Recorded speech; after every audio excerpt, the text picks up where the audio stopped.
दोस्तों, पार्ट 1 में आपने देखा कि मैंने अपनी भाभी को गौना कराकर शहर ले आया।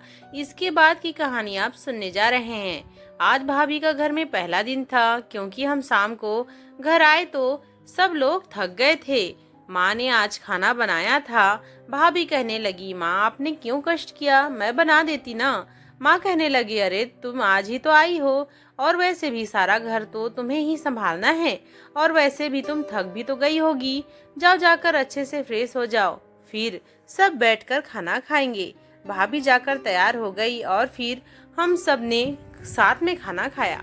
जिसके बाद माँ ने भाभी और विजय भैया का कमरा तैयार करवाया। उनका कमरा आज बहुत ही खूबसूरत लग रहा था। मन कर रहा था मैं ही भाभी के साथ अंदर चले जाऊं, लेकिन आज तो भैया का हक था, इसलिए मैंने उन्हें बिल्कुल भी परेशान नहीं किया। रात को भाभी बेड पर बैठी हुई थी, भैया अंदर गए। उसके बाद दोनों में बातचीत शुरू हुई। भैया तो बहुत शर्मीले थे, शाम के किसन शर्मीले किस्म के इंसान थे। फिर भी उन्होंने कहा, आज बहुत प्यारी लग रही हैं, दुनिया की सबसे खूबसूरत लड़की आप ही हैं। आपसे शादी करके मेरा जीवन सच में पूरा हो गया। मैं वही खड़ा खिड़की के पास से उनकी सारी बातें सुन रहा था। भाभी कहने लगी, आप भी बहुत अच्छे हैं, जैसा मैंने चाहा था बिल्कुल वैसे ही हैं। मुझे आपके जैसा हम सफर की चाहत थी। इतना कहकर दोनों में समा गए। भैया को बिल्कुल भी कुछ पता नहीं चला कि भाभी और मैं पहले ही हसीन समय बिता चुके हैं, क्योंकि भैया ने आज तक कभी कोई लड़की से दोस्ती तक नहीं बनाई थी। वह बिल्कुल सीधे साधे थे। उन्हें कुछ नहीं पता था कि यह सब क्या होता है। मुझे थोड़ा बहुत तो लगा, लेकिन सच्चाई यही थी। फिर मैंने सोचा, इसमें गलत क्या है। भाभी की शादी तो भैया से ही हुई है, तो हक भी उनका है। लेकिन कहीं न कहीं मुझे अंदर अंदर यह अच्छा नहीं लग रहा था। फिर मैं अपने कमरे में आ गया और उस दिन को याद करते करते सो गया। वह भी क्या दिन थे, एक दिन पहले ही कितना अच्छा दिन था। सिर्फ मैं और वह हसीन रात खुला छत। अब मैं कर भी क्या सकता था। मेरे पास तो एक ही ऑप्शन था, अपना हाथ जगन्नाथ। बस मैंने वही किया। कुछ सेकंड में ही मुझे अच्छा लगने लगा और मैं गहरी नींद में सो गया। सुबह जब मेरी आंख खुली तो मैंने देखा कि भाभी मेरे कमरे में आई हैं और कह रही हैं, ए जी सुनते हो, सुबह हो गई है, उठिए ना, कितना सोओगे। मैंने उनका हाथ पकड़कर अपनी तरफ खींच लिया और कहा, सचमुच में तुम बहुत खूबसूरत लग रही हो। और फिर मैं उनके वो धीरे से ले लिया और ऐसा करते करते मैं बेड से नीचे गिर गया। तब मुझे पता चला कि मैं तो सपना देख रहा था। अरे यार, सपने में भी भाभी को ही देखता हूँ। मुझे हो क्या गया है, यह सब उस दिन की वजह से हो रहा है। खैर जो भी हो, बहुत खूबसूरत था। मैं तुरंत ही नहाने चला गया और फिर नहाकर कपड़े पहनकर नीचे आया तो देखा कि भाभी किचन में थी और माँ उन्हें कुछ बता रही थी। इसके बाद माँ मेरे पास आई और कहने लगी, अजय तेरे कॉलेज तो कंप्लीट हो गया है, अब क्या करना है, का इरादा है। मैंने कहा, माँ अभी अभी तो एग्जाम हुए हैं, कुछ दिन तो चैन से रहने दीजिए। माँ ने कहा, बेटा मैं तो तेरे भले के लिए ही पूछ रही थी। फिर मैं मोबाइल में बिजी हो गया। तभी भाभी गरम गरम खीर बनाकर सबके लिए लेकर आई। सब लोग टेबल पर बैठे थे नाश्ता करने के लिए। नाश्ता में आज बहुत कुछ बना था। आज भाभी का पहला रसोई था, तो इसलिए भाभी ने मीठा में खीर बनाया था। पिताजी ने खाते ही कहा, वाह क्या स्वाद है बहू। इतना कहकर उन्होंने भाभी को नेक में कुछ पैसे दिए। माँ ने भी कहा, खीर बहू तो सच में बहुत स्वादिष्ट है।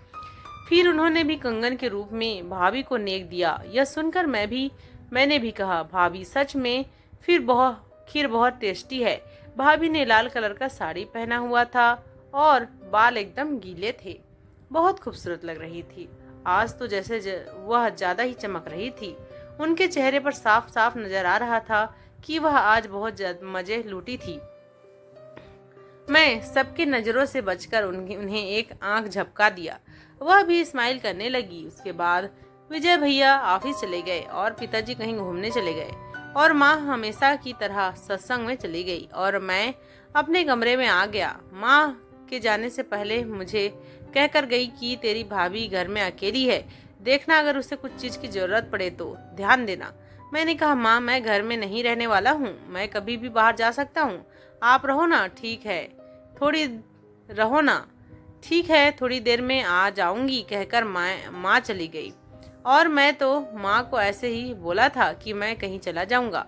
मैं तो कहीं जाने वाला था नहीं। अब भाभी किचन का पूरा काम करके अपने कमरे में जाकर आराम कर रही थी। मैं दबे पांव उनके कमरे में गया और उनके बगल में लेट गया। शायद उनकी आंख लग गई थी। उन्हें पता नहीं चला कि मैं पास में हूँ। मैं चुपचाप से उनकी खूबसूरती को निहार रहा था। फिर थोड़ी देर में ही अचानक ही भाभी ने कहा, अब ऐसे ही निहारते रहोगे या फिर कुछ करोगे भी? मैं हैरान हो गया। वह सोई नहीं थी, सब कुछ मजे लेकर सुन रही थी, देख रही थी। मैंने कहा, भाभी तुम भी ना सच में कमाल की हो। तुम्हें पता है कि मैं यहाँ हूँ, फिर भी ऐसे नाटक कर रही हो जैसे गहरी नींद में हो। भाभी कहने लगी, देवर जी अभी आपने हमें जाना ही कहाँ है। अब देवर जी से मजाक नहीं करेंगे तो और किससे करेंगे? उन्होंने खुद ही मेरे हाथों को लेकर फिर दिखाना शुरू कर दिया। मेरे हाथ को रोड में चलते चलते एक बार पहाड़ों पर गए तो एक बार नदियों के बीच बीच, हर जगह खूबसूरत खूबसूरत था और मजेदार, बहुत ही अच्छा लग रहा था। आज वह खुद से सब कुछ कर रही थी। मैंने कुछ मिनट प्यार भरे बातें की और इससे पहले कि कुछ कर पाए माँ घर में आ गई। वह बाहर हॉल से चिल्लाने लगी, बहू बहू। भाभी बाहर बाहर गई और कहने लगी, मेरे बाहर जाते ही अपने कमरे में चले जाना। भाभी बाहर गई तो माँ मंदिर से आ गई थी। वह कहने लगी, बहू मैं मंदिर से आ गई हूँ, मुझे एक गिलास पानी तो दे देना। वैसे तुम्हारा देवर है या चला गया? भाभी कहने लगी, मुझे नहीं पता माँ जी, मैं तो अपने कमरे में सो रही थी। अच्छा अच्छा ठीक है, चला गया होगा, कह रहा था उसे बाहर जाना है। भाभी किचन में चली गई और माँ तो तुरंत जूस बनाकर दिया। माँ खुश हो गई और कहने लगी, बहू मैंने तो पानी मांगा था और तुमने जो जूस पिला दिया, सच में कितनी अच्छी है मेरी बहू, कहकर माँ बहुत खुश हो गई। मुझे भी अच्छा लगा। भाभी सबका ध्यान रख रही थी, जैसे हमें चाहिए था बिल्कुल वैसे थी। वह सबके लिए परफेक्ट थी। थोड़ी देर बाद माँ मेरे कमरे में के बाहर से गुजर रही थी, तभी वह मेरे कमरे में आई। अरे अजय, तू गया नहीं? तुझे कहीं जाना था ना? मैंने कहा, हाँ माँ, आप ही ने तो कहा था घर में रहने के लिए, इसलिए थोड़ा कंप्यूटर पर बैठ गया था काम करने के लिए। ठीक है बोलकर माँ चली गई। अब मुझसे रहा नहीं जा रहा था। जो काम अधूरा रह गया था उसे पूरा करना था। मन कर रहा था कब मौका मिले और मैं चौका मार दूं। पर भाभी तो किचन में थी, वह दोपहर का खाना बना रही थी। और उसके बाद माँ किचन में आई और कहने लगी, बहू दोपहर की सारी तैयारियां हो गई हैं। भाभी ने कहा, हाँ माँ जी, सब कुछ हो गया है। मुझे थोड़ा थकान लग रहा है और ससुर जी और विजय अभी तक आए नहीं हैं। थोड़ा आराम करने जा रही हूँ। जब वह लोग आ जाएंगे तो फिर सब लोग बैठकर खाना खाएंगे। भाभी अपने कमरे में चली गई। मैं पीछे के रास्ते से गया और भाभी के कमरे की खिड़की से अंदर आ गया। पहले तो दरवाजा बंद कर दिया, फिर मैं उनके पास गया और तब मैंने उनसे कहा, बहुत थक गई हैं क्या? उन्होंने कहा, नहीं, इतना भी नहीं कि आपका ख्याल ना रख सकूं। यार सच में मुझे बहुत अच्छा लगा कि वह इतना थक कर भी हम लोगों का ख्याल रखना नहीं भूलती थी। फिर उन्होंने कहा, जो काम अधूरा रह गया था क्या उसे पूरा कर लें?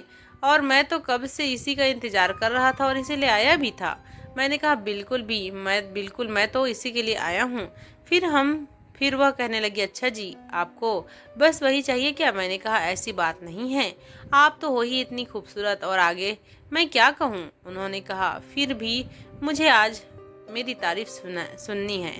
चलो बताओ, मैं तुम्हें कैसी लगती हूँ? मैंने कहा, आप बिल्कुल परी की जैसी हैं, सच में बहुत खूबसूरत, बहुत अच्छी, सबका ध्यान रखने वाली।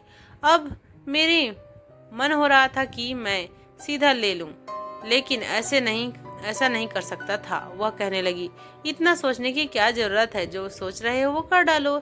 यार जो मैं मन में सोचता था वह समझ जाती थी। मुझे बहुत ज्यादा पसंद थी वह। फिर मैंने उन्हें एक राउंड दे दिया और इसके बाद मन तो नहीं कर रहा था बाहर जाने का, लेकिन टाइम था पिताजी और भैया के घर आने का, इसलिए दिल पर पत्थर रखकर मैंने एक बार में ही बाहर आ गया और फिर खाने की टेबल पर आकर बैठ गया। माँ पास आई और कहने लगी, बेटा अब तो तेरे बड़े भाई की भी शादी हो गई है, तेरे मामा जी ने तेरे मामा जी से कहकर तेरे लिए भी लड़की देखने के लिए कह दूं क्या? मैंने कहा, माँ आप भी ना, सच में आपको जब देखो तब शादी की पड़ी रहती है। पहले भैया के पीछे पड़े रहती थी और अब मेरे पीछे। मैं मेरे मैं नहीं करूँगा अभी, मेरी उम्र ही क्या है।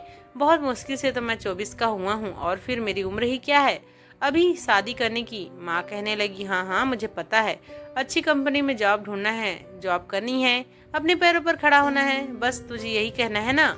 इसलिए तो कह रही हूँ जल्दी से कोई अच्छा सा काम ढूंढ ले, फिर तेरी शादी करके हम दोनों पति पत्नी भी अपनी जिम्मेदारी से मुक्त हो जाएं। माँ को मैंने माँ को कहा, ठीक है माँ मैं कर लूँगा, लेकिन इतनी जल्दी क्या है, अभी तो मैं बहुत छोटा हूँ अभी। तभी भाभी बाहर आई और कहने लगी, हाँ माँ जी अभी इसकी उम्र ही क्या है हुई है, अभी तो बच्चा है, कहकर वह मेरे तरफ देखने लगी। माँ कहने लगी, तुम भी ना बहू, तुम भी इसकी साइड ले रही हो। पता है कितना बदमाश है, यह सारा दिन घूमता रहता है, अभी तक इसने कोई काम नहीं ढूंढा। भाभी कहने लगी, ले ढूंढ लेगा ना माँ जी, आप चिंता मत करिए, और वैसे भी विजय है ना, वह सबका ख्याल रख लेते हैं। अभी यह बच्चा है, इसे मौज मस्ती करने दीजिए, अभी तो इसके दिन हैं, शादी हो जाएगी एक बार फिर तो जिम्मेदारियां आ जाएगी, फिर ऐसा दिन कहाँ मिलेगा। कहकर उन्होंने भी प्यारी सी स्माइल दी। वह तो पहले ही मेरा दिल जीत चुकी थी, लेकिन आज मेरे लिए जो बोला इसके बाद तो मैं और भी ज्यादा खुश हो गया था। माँ कहने लगी, ठीक है बहू, अब तुम कह रही हो तो कुछ दिन इसे नहीं बोलती। तभी पिताजी और विजय भैया दोनों ही घर आ गए। इसके बाद हम सबने बैठकर साथ में खाना खाया और आज तो खाने का स्वाद ही अलग था। सब लोग उंगलियां चाट चाट कर खा रहे थे। माँ ने कहा, सच में बहू तुम्हारे हाथ में तो जादू है। इसके बाद विजय भैया और फाइल ढूंढने के बहाने कमरे में गए और इशारा करके भाभी को बुलाने लगे और भाभी भी चली गई। मैंने कहा, यार यह लोग रात में भी पूरी रात जाग रहे होंगे। फिर भी मैंने कहा, अब सुबह सुबह भी शुरू हो गए। मैं भी कर सकते हैं, यही तो काम है। लेकिन मुझे ख्याल आया भाभी का उन्होंने नाइट शिफ्ट भी की थी और दिन फिर भी अभी भी। मैंने हंस दिया और फिर मैं बाहर टहलने के लिए चला गया। यूं ही दिन बीत रहे थे और 15 दिन से ज्यादा हो गए थे। मैं पायल से ठीक से बात नहीं किया था और ना ही मिला था। एक दिन जब मैं घर में कुछ कर रहा था तभी वह घर में आ गई और भाभी बाहर थी। आप कौन? पायल ने कहा, मैं पायल हूँ, अजय की दोस्त हूँ। वह कहाँ है? भाभी ने कहा, वह अपने कमरे में बैठो, मैं बुला देती हूँ। पायल ने कहा, नहीं मैं खुद चली जाऊंगी, आपको बुलाने की जरूरत नहीं है। इतना कहकर वह कमरे में गई और आते ही दरवाजा बंद कर दिया। भाभी बाहर से यह सब देख रही थी और बिल्कुल खड़ी थी। पायल गुस्से से मेरे तरफ आई और कहने लगी, मैं बहुत दिनों से देख रही हूँ, तुम्हारा क्या रहा है? ना तो तुम मेरा फोन उठा रहे हो और ना ही मुझसे बातें कर रहे हो और ना ही मिलने आते हो। मैंने तो कहा तो था, क्या हो गया है? अभी कुछ दिन से घर में ज्यादा काम रहता था, इसलिए मैं घर से बाहर नहीं आया। वह कहने लगी, क्या ज्यादा काम था? शादी तुम्हारी हुई है या तुम्हारे भैया की? तुम मुझे इग्नोर कर रहे हो। मैंने कहा, ऐसी कोई बात नहीं है पायल, मैं तुम्हें इग्नोर क्यों करूंगा? फिर मैंने तो उससे बहुत प्यार से कुछ करना चाहा तो उसने हमेशा की तरह फिर से मुझे वही बहाना लगा दिया और कहा, शादी के बाद। मैं यह बात सुनकर परेशान हो गया था। वह मुझे अपने पास ही नहीं आने देती थी और ना ही मुझे अच्छी बातें करती थी, बिल्कुल भी अच्छा नहीं लगता था। वह धीरे धीरे यह सब गुस्सा में बदलने लगा। मैं गुस्सा से कह दिया, तुम जा सकती हो, तुमने हमेशा का यही नाटक लगा रखा है कि शादी के बाद और घर में भी कोई नहीं है तो क्या होता है, कमरे के अंदर तो आ ही गई हो, क्या किसी को पता चलना है? शादी तो होनी ही है, क्या होता है अगर एक बार हो जाए तो? उसने कहा, मैंने तुम्हें बार बार मना किया है, तुम्हें समझ नहीं आता क्या? और तुम आजकल बहुत अजीब अजीब बात करने लगे हो क्या गया है? वह भी गुस्सा करने लगी। इस बार मेरा गुस्सा फूट गया और मैंने उसे घर से भगा दिया। थोड़ी देर बाद भाभी कमरे में आई और कहने लगी, यह पायल थी क्या कह रही थी? तो मैंने कहा, मैं कुछ दिनों से उससे बात नहीं कर रहा था ना, इसलिए वह घर आ गई थी और गुस्सा कर रही थी। तुम्हें बताया तो था ना इसके बारे में, पायल के बारे में? भाभी ने कहा, हाँ हाँ बताया तो था। तो क्या हुआ फिर? मैंने कहा वह फिर से नखरे कर रही थी और पास आने के नाम पर भाषण दे रही थी, इसलिए मैंने उसे भगा दिया। भाभी ने कहा, ठीक किया भगा दिया तो। वैसे भी वह मौका कैसे मिलता अगर नहीं भागाते तो। फिर उन्होंने जो मुझे खुशी दी वह मैं तो बहुत मज़े से लेता था। मुझे बहुत ही अच्छा लगता था। एक भाभी थी जो मुझे समझती थी, वरना इस पायल ने तो मुझे पागल बना दिया था। कभी भी अपने पास नहीं आने दिया, हमेशा प्यार के नाम पर भाषण दिया करती थी। एक भाभी थी जो मुझे समझती थी, मुझे मौका देती थी और मुझे समझती थी। जिसके लिए मैं बेकरार रहता था वह सब देती थी। यह सब हो जाने के बाद जैसे मुझे बहुत सुकून मिलता था। अब जैसे ही 1 महीना हो गया और यूं ही एक दिन भाभी हॉल में बैठकर टीवी देख रही थी और मम्मी पापा दोनों भी आगे बैठे हुए थे। भाभी जस्ट उनसे पीछे चेयर लेकर बैठी हुई थी। उनके जस्ट सामने साइड एक आईना था जिसमें उन्होंने मुझे अपने बहुत ही खूबसूरत जगह को दिखा रही थी और मैं आईने में ही दूर से देख रहा था। मम्मी पापा टीवी देखने में बिजी थे क्योंकि भाभी पीछे थी और उन्होंने न्यूज़पेपर लेकर पढ़ने का नाटक कर रही थी ताकि मम्मी पापा को ना पता चले, और वह धीरे धीरे बटन खोल रही थी और मैं बड़े ही प्यार से आईने से सब कुछ देख रहा था। कभी वह कुछ करके दिखाती तो कभी कुछ और करके दिखाती, कभी कभी तो वह अपनी उंगलियों से राउंड करके उस खूबसूरत जगह को दिखाती और मैं नई फरमाइश कर रहा था इशारों से बैठे बैठे, और वह आईने में दिखाकर मुझे सब कुछ समझा रही थी। वह खुद से ही खुद को नापतोल करती और साइज अपने हाथ से दिखाती। मैं वहीं बैठे सब कुछ देख रहा था।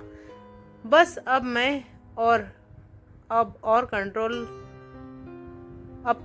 कंट्रोल हो गया था, आउट ऑफ कंट्रोल हो गया था। मैंने उन्हें इशारा करके कमरे की तरफ आने के लिए कहा।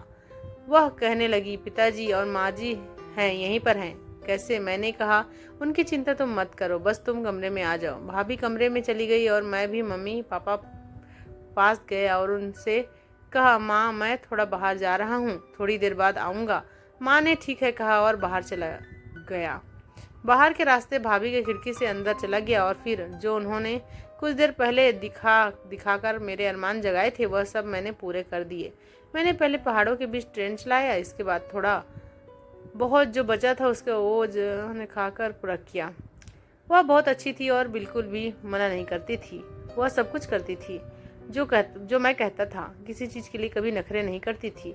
बस मुझे उनकी यही अदा बहुत पसंद थी।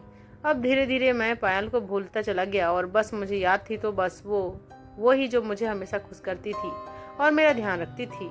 और किसी इंसान को चाहिए भी क्या, बिना मांगे प्यार मिल जाए और सबको केयर करने वाला। जो हमारे घर आ गई थी, सबका ध्यान रखने वाली हमारी प्यारी भाभी जी, जो सबका बहुत मन से ख्याल रखती थी, जो खास तौर पे मेरा बहुत ज़्यादा ख्याल रखती थी। तो दोस्तों, इस तरह से हमने प्यार भरे पल बिताए।